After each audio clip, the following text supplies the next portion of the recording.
Today I want to talk about a people that sailed across the oceans in search of treasure and trade and monopolies on valuable resources, and also who founded colonies across those vast oceans. Yes, I'm talking about... No, not them. Them.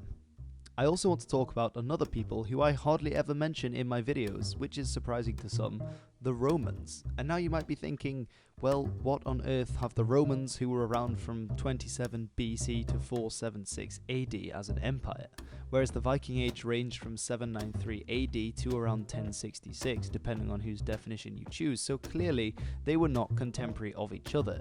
However, there was a relationship between the ancestors of the peoples in Scandinavia who would become Vikings and the Romans, and it's this that I want to explore a little bit in this video because it's a very interesting topic. Pretty much from the get-go, the Roman Empire started to expand, but they ran into the problem that the more they expanded, they encountered new tribes that tried to invade, so the way to keep the bits of the empire safe was to invade those tribes. And this carried on in a very long cycle until they reached the Germanic peoples in northwestern Europe. And when they came into contact with these peoples, they obviously tried to conquer them and to pacify them, but of course in 9 AD the very famous Battle of Teutoburg Forest occurred. This was a catastrophic defeat in which 3 legions were completely annihilated, and the honour of Rome that had been built up for so many centuries had been lost in this catastrophic battle. Now afterwards they decided that instead of going in and trying to pacify the Germanic tribes time and time again through these deep forests in Magna Germania, what they would instead do is employ a new tactic. And that was to look at the tribes beyond those Germanic tribes that they were fighting on their frontiers. Of course, the enemy of my enemy is my friend, and so they looked at the tribes in Scandinavia, the ancestors of the Vikings. Because of course, the Germans and the Danes have always been best of friends. While the days of the Empire are far behind us, you too can protect your assets. Not by hiring Scandinavians, but by downloading NordVPN, who is sponsoring this video.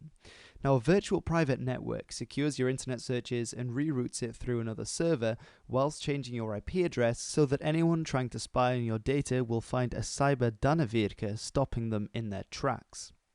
One of my friends was in Hong Kong and China over the summer, and she was actually able to stay in touch with me despite all of the firewalls there because she had a VPN that she was using.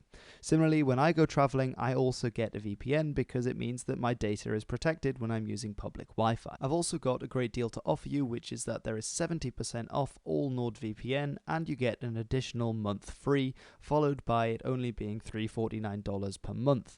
Now, that is if you use the code Hilbert. So to reiterate, basically, if you follow this link, then you come to the page, you get 70% off and the additional month free if you use the code Hilbert. Now, there will be a link to that in the description, so do have a look. I felt like the name was very fitting, and it's actually a very useful thing to have. So please do check that out, and big thank you to NordVPN for the sponsorship. There is actually rather a lot of evidence of the relationship between the Romans and the tribes living in Denmark, archaeological and otherwise, and also of the impact that contact with the Romans had on these peoples, and how that in some way led to the start of the Viking Age.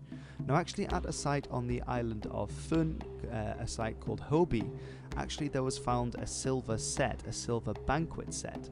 And what's special about that is that it was clearly a Roman design, and it's actually the only complete silver banqueting set that has ever been found from the Roman period outside of Italy. It's interesting as well because it was a Roman commander's prized possession. These were expensive sets to have, made of very nice silver and with lots of designs on them. And one of the designs, unfortunately, I've not got a copyright-free image, but you're welcome to go and Google the Hoby, in fact I'll put it in the description, is of a Celtic defeated warlord giving vassalage homage to a Roman leader. So there is an interesting implied message there saying to the Danes, you could be a part of this system, but clearly the Romans are the ones wearing the pants, or should I say, the toga. Moving aside from that very bad pun, we also need to look at the changes that are happening in Scandinavian society from the Nordic Bronze Age, which was around from 1700 BC around to about 500 BC, when we switch into a period that's known as the Nordic Iron Age, the key difference being the key metal that was prized at the time. Now, the Nordic Iron Age itself is also split into several parts. To begin with, from around 500 BC, we have the pre-Roman Iron Age, before the Roman contact started to get into Denmark in any significant significant way. Following that, we have the Roman Iron Age, which continued to around about 300 AD, and following that time, around 300 AD, it continues into the Vendel era, which goes on until the Viking Age at the very end. So you can sort of see the time scale of what came before the Vikings in Denmark and large parts of Scandinavia. And now I want to talk a little bit about the cultural and societal impact that various external, so like the Romans for example, but also some internal factors had on the population. First of all is that during the Nordic Bronze Age, people lived in clan groups where communal ownership was the name of the game. However, when the Nordic Iron Age came along, a new set of elites seemed to have taken over, and this has led to the clan system fracturing and it becoming a familial system instead with individual ownership. Now, an important part of this distinction is that cattle in the Bronze Age had been kept communally by the clan, all in pasture together.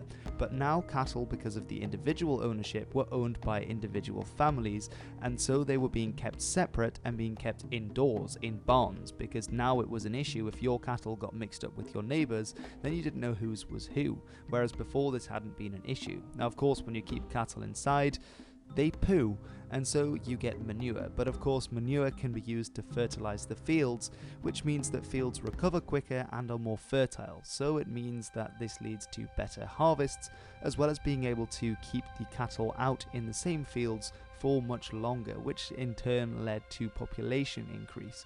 And with population increase, this starts the drive towards societal change, and this certainly happens in the case that before people had been on fairly level pegging field, whereas now you start to get some families that were becoming wealthier and some who were poorer. This power differential meant that the richer farmers the poorer farmers would become indebted to the richer farmers, and so the richer farmers would employ the poorer farmers as their warriors, as their retainers, and so the society became more violent, especially with individual ownership, meaning that cattle raiding and things like this started to take off in a much larger way than it had done during the Nordic Bronze Age. But what's interesting is that the people supplying these various, or what would become kingdoms or sub-kingdoms at this time, were the Romans, and actually we know this because of bog deposits. There are over 25 such bog deposits in Denmark alone, which are full of Roman weapons, and so that was part of the Roman side of the agreement for these Danes keeping those Germanic tribes at bay along the Limes, along the frontier,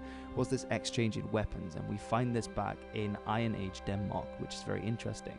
As well, even the religion at the time was very much influenced by the Romans, who had real pantheon of gods, of figures with names and attestations, whereas before, during the Bronze Age, it had been more like nature worship, where you would worship, say, the idea of the sun or the moon, things like this. At this time, they started to transition over to a real pantheon of gods, again inspired largely by the Romans, and this is when you get names like Thunor in Old English, Thor in Old Norse, or Thunr in Old Frisian. All of these names actually being the same word as thunder in the various languages, but of course today we know Thor in English, which is actually borrowed from Old Norse, as you will see, as the name of the god, but the name actually derives from the same word as for the thing, so you can see how it was connected. But around about this time, these developments start to take place. As well, we have that the Romans were hiring these Danes and possibly some Norwegians too. Of course, these were not countries at the time, but speaking from a modern perspective, as their auxilia to go and fight in the Roman army, and then they would return home with knowledge of Roman military tactics. Now, of course, they would return as well with the knowledge of writing, which was incredibly important and very central to the idea of Roman power and authority. And it's not a coincidence that it's around the 2nd century when we think that runes, these Germanic letters that the Germanic tribes were developing, were starting to be produced and written down, and there is a clear correlation between the runic alphabet and the Latin alphabet. We're not sure which Latin alphabet it came from. There could well have been influences from Etruscan, for example, or the Greek alphabet, but there is definitely a relationship between the two, and contact with the Romans certainly hastened the Germanic tribes and the Danes as well into becoming a more literate culture, at least in terms of runes. As well, they came into contact with a monetary economy.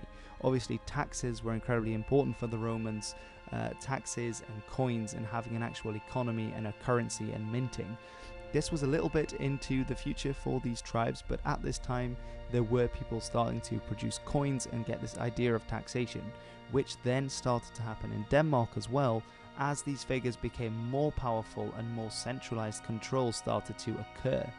Now we also find that trading towns start to spring up to take advantage of this trade with the Romans, although of course as the Roman Empire slowly the boundaries recede back towards Rome, this becomes more and more strained, although the trading contacts do continue, and later when Rome falls, Byzantium takes over as the key trading partner, and so you start to get gold solidi, these coins coming from Byzantium across the trade routes, whereas before it would have been trade with Rome. Around 150 AD you get the construction of what was known as Holger's Dyke, which was across Jylland or Jutland, and this was actually a very large palisade with a ditch and a rampart, and it's thought that it wasn't strong enough to militarily have been a barrier, but actually that it was some kind of very early customs, that they were trying to control trade and taxation, and of course to have such a big project that must have been funded and organized and overseen by a very centralized authority. So we're already starting to talk about some very powerful king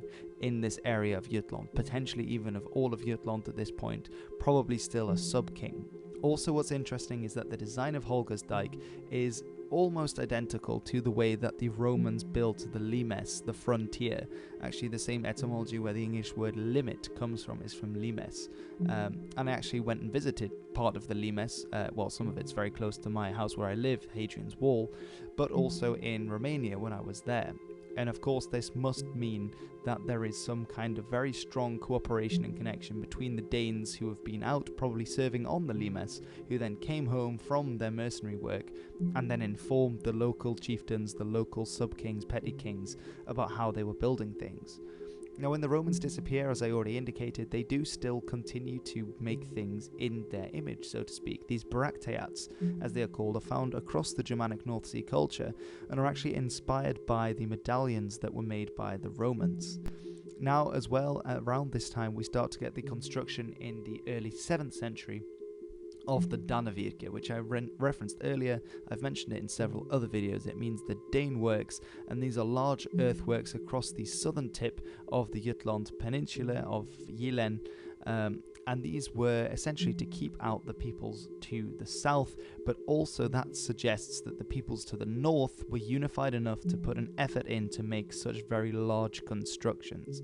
They were as well, they were revamped and they were refurbished by King Gorm later on in the 10th century. But already at this point they started to be built in the early 7th century, so this gives some kind of clue as to how centralization was progressing in Denmark. And again, that this was sort of kickstarted in many ways by interaction with the Romans, by learning from the Romans in this early period, and how many of these things then continued on into the Viking Age because of these early interactions. Alright everyone, thank you very much for watching. This has been my video on a bit about the Nordic Bronze Age and the transition into the Nordic Iron Age, based on a lecture that I had yesterday that I thought was really interesting, and I wanted to share some information on that with you all. If you are interested in this and would like to know more, then please do leave me a comment, give me a thumbs up and subscribe, and I might actually consider looking into doing some more videos on this kind of thing. I'll have some more Viking-y things. I'll also have some Anglo-Saxon videos on the way and some flag things, if I remember correctly from all the videos that I've made. Big thank you to NordVPN for sponsoring this one. Do check them out because it is a very useful thing to have on your person. So thanks for watching. I've been Hilbert and this has been The History.